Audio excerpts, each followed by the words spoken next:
har mange forskellige meninger om graffiti. Der er nogen, der hader det, og der er nogen, der elsker det.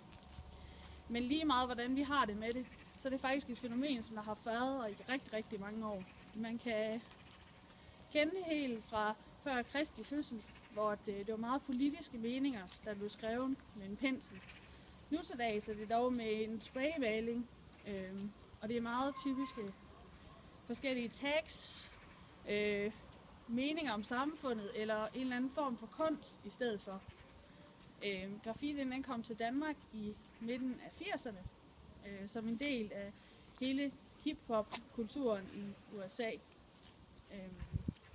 Graffiti det kan både være lovligt, men det kan også sandelig også være ulovligt.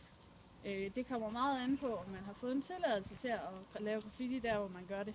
Hvis man har det, så er det selvfølgelig lovligt. Hvis man derimod ikke har det, så er det ulovligt. Og hvis man gør det, så kan du blive straffet med enten en bøde, en erstatning, eller hvis du er rigtig uheldig, fængsel. Men hvorfor er det, at folk de hader eller elsker graffiti? Færdig.